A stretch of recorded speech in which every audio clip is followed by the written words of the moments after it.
There was a time when his dreams felt clear and alive. They were not loud dreams, not the kind that demanded attention or applause.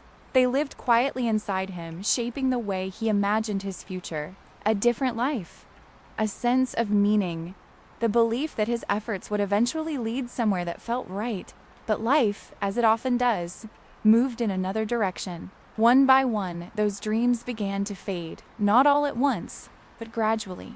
Through missed opportunities, through choices made out of fear rather than faith, through circumstances he could not control and sacrifices he did not fully understand at the time. What hurt the most was not the failure itself, it was the silence that followed. The kind of silence that appears when hope feels distant and motivation feels forced. When the world continues moving forward but you feel stuck, somewhere behind, carrying the quiet weight of what might have been. He did what many people do in that space. He adjusted his expectations, lowered his goals, told himself that dreams were meant for another time, or perhaps for other people. Responsibility replaced imagination. Survival replaced vision. Outwardly, he functioned. He showed up, he worked, he did what was required of him. But inwardly, something felt unfinished. There was a quiet grief he rarely acknowledged, the grief of a life not fully lived. He did not speak about it, not because he didn't care, but because he didn't know how. Society teaches us how to chase success, but rarely how to sit with disappointment, how to keep moving, but not how to mourn lost dreams. And so he carried on, until one day, without warning, he realized something unsettling. He was no longer failing at his dreams. He had simply stopped dreaming at all.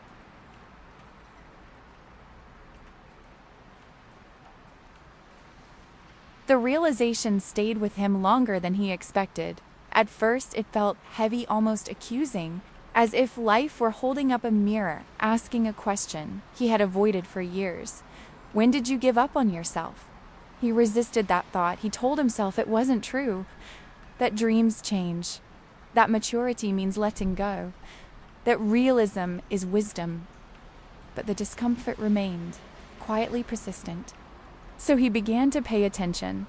He noticed how often he moved through his days on autopilot, how rarely he felt fully present, how exhaustion had become normal, not because life was difficult, but because it felt empty of direction. This wasn't burnout, it was disconnection.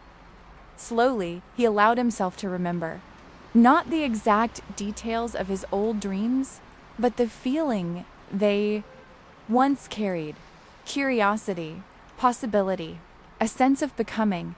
He remembered who he was, before disappointment taught him caution, before fear reshaped his expectations. The memories were bittersweet. They carried regret. Yes, but also something else: truth.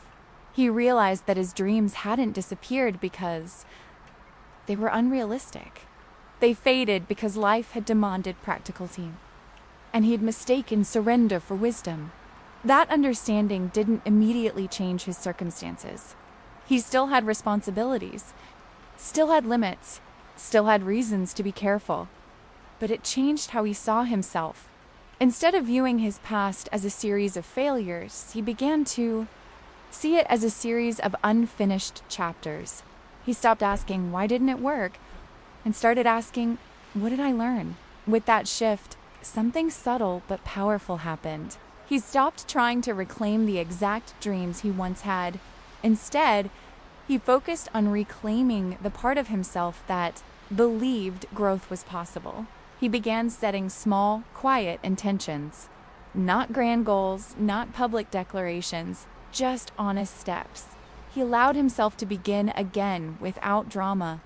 Some days, progress felt invisible. Other days, doubt returned, reminding him why he had stopped dreaming in the first place. But this time, he didn't retreat. He stayed present. He accepted uncertainty as part of the process, not a signal to quit. What surprised him most was how strength returned not through motivation, but through consistency. through choosing alignment over urgency, through honoring effort even when results were slow. He learned that quiet progress often goes unnoticed, not only by others, but by ourselves. That real change rarely announces itself. It builds silently beneath the surface until one day you realize you are standing somewhere new.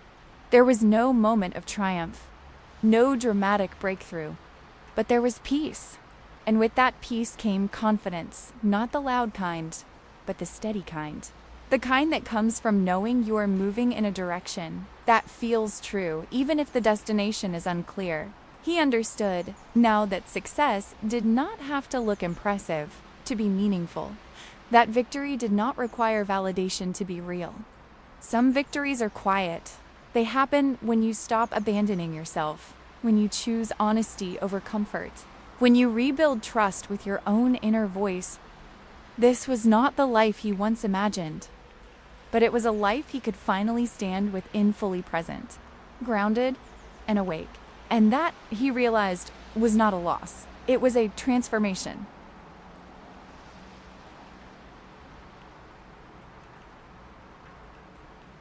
Quiet victory does not come with applause. It comes with alignment. It arrives when you stop measuring your life by expectations that were never yours to begin with. When you allow your dreams to evolve instead of disappear. When you understand that starting again does not mean starting from nothing, it means starting with experience. This story is not about reclaiming the past. It is about reclaiming yourself. If you are listening to this and recognize parts of your own journey, unfinished dreams, quiet disappointment, or a sense of disconnection, know this: it is not too late to realign. Not through pressure, not through force, but through presence. You don't need a dramatic change. You need an honest one. Quiet victories are built slowly, through small choices, through consistency, through the courage to listen to what still matters to you, even if it scares you. If this story resonated with you, take a moment to pause, reflect, and consider what a quiet victory might look like in your own life. If you'd like to hear more stories like this, stories that inspire without shouting, that motivate without pressure, subscribe to The Quiet Narrative. And if you feel called to share this story with someone who may need a reminder that lost dreams do not mean lost potential. Sometimes, the most meaningful victories are the ones no one else sees, but you feel them